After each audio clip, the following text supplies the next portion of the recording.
Hi guys, magandang araw po sa inyong lahat dyan at welcome back to my channel, Kadogsing. Ngayon guys ay update tayo sa farm natin dito.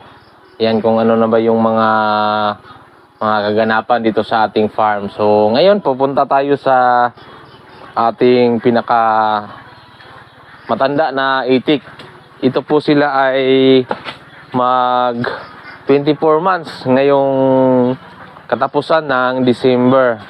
So puntahan po natin guys at i-update natin kung ilang percent pa ba yung kanilang production. So ayan, so ito na po sila guys. Ayan ang ating mag 24 months old. So 2 taon na. 2 taon na po yung edad ng mga itik na ito. Ayan. So ayan guys, kung makikita natin, medyo okay pa yung kanilang mga balahibo. Hindi masyadong buhaghag.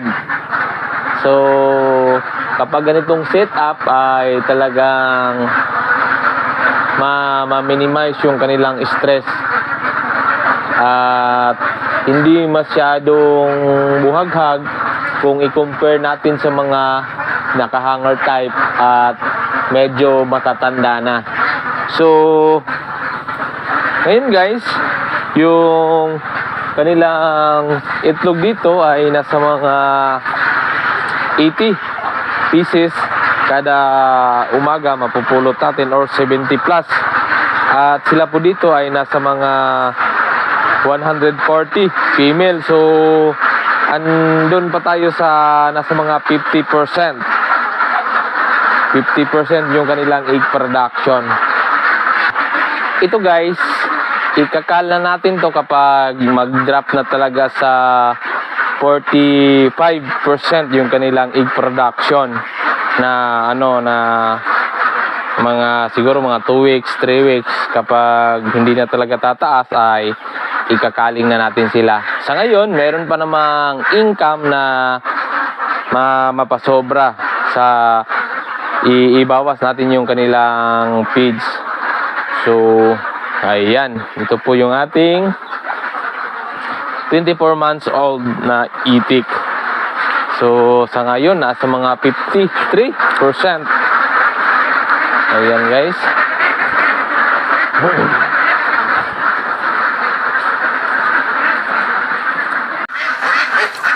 Ito naman guys ay mag 4 months old ngayong December 15. At ito po yung ita-transfer natin doon sa ni-repair nating kulungan, katabi doon sa ating 8 months old.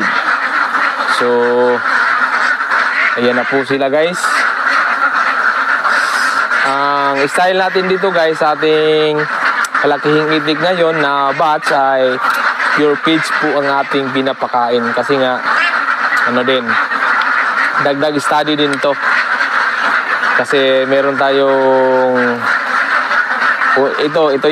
itong 24 months old pure feeds kasi sila, at umabot pa sila ngayon ng 24 months old na 50 plus yung kanilang egg production. Ayan. At dito naman tayo sa ating 18 months old na itik. Ayan.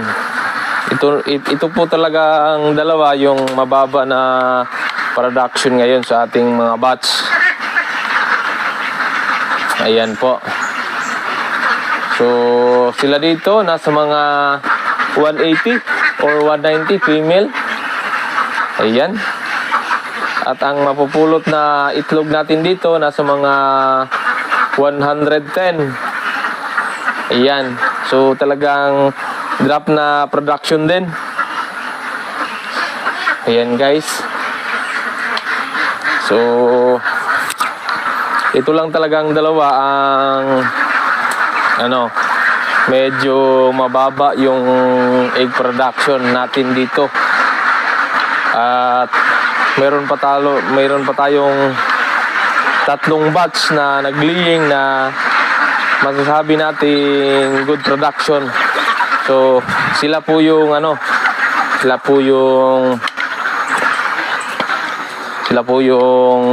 medyo malalaki yung income natin dito. Hindi naman malaki pero masasabi natin sila yung nagpapakain sa ibang batch or doon sa ating palakihing itik. So ngayon nandito tayo sa ating dito na building. Ito guys ay 16 months old na ito. At yung kanilang production nasa mga 74% egg production. Ayan.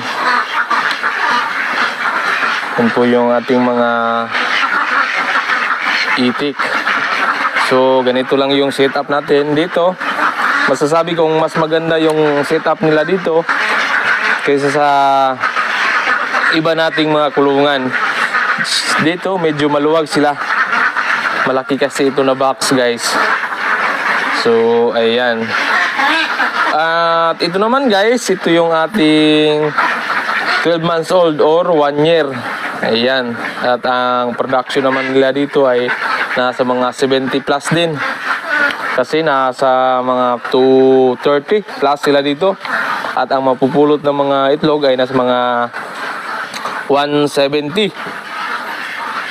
plus. So ayan. So same lang din sila dito ng production. Ito 16 months old at ito ay 12 months old. So ayan.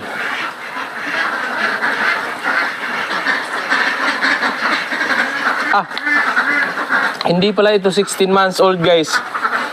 Nasa mga 15 months old pa lang pala ito.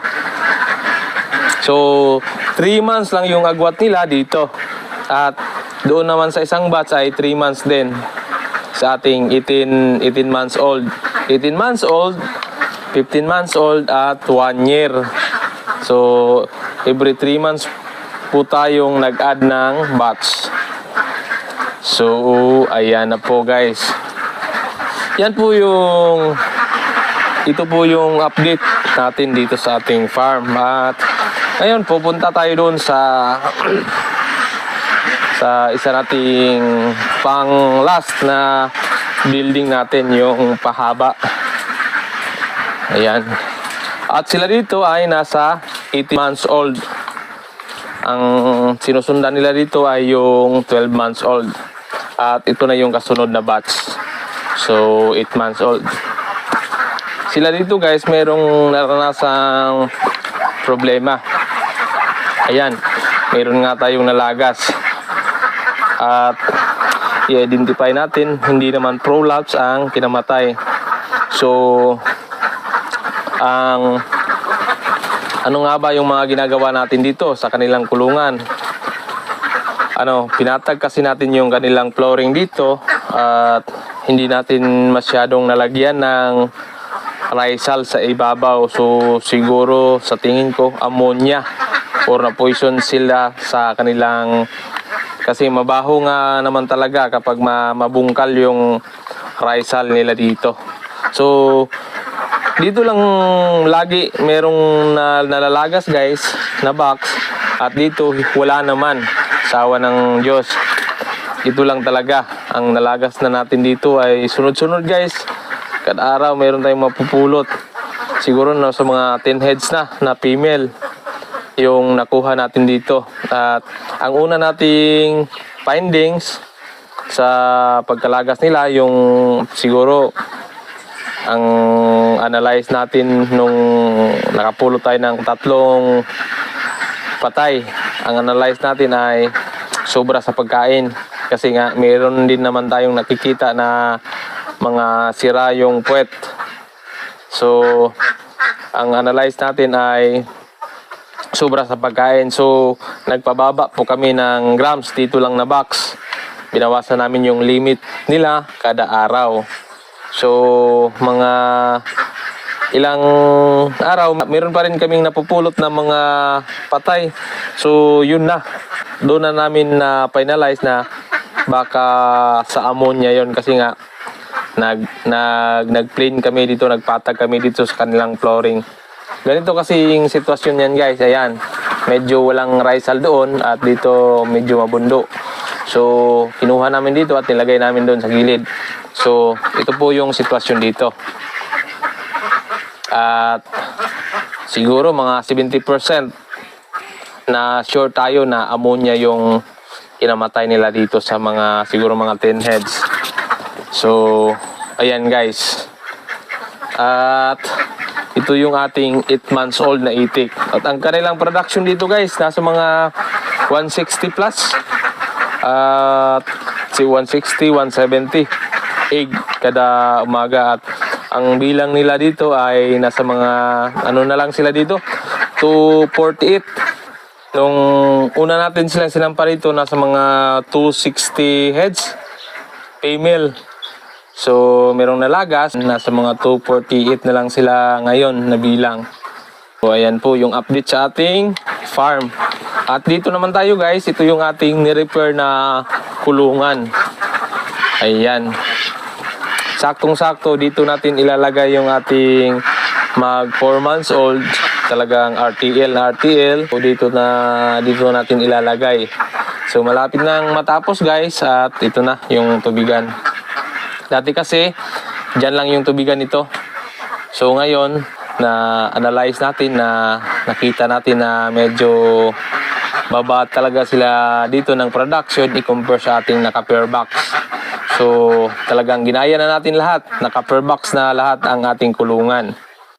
Dito, ay ang ilalagay natin ay nasa mga tag 60 plus heads na female yung ilalagay natin dito kasi nga yung in-order natin nasa 270 heads female. So, buffer na po yung 20 heads. Ang kinukuha talaga natin dyan ay makapaglabas tayo na good na RTL na 250 heads. Saktong-sakto dito sa kulungan.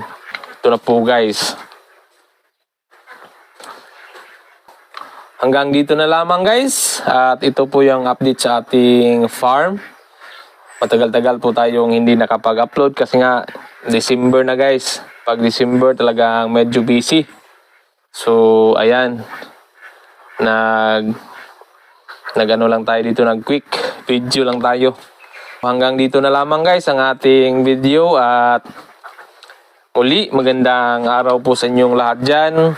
Happy farming. God bless you all.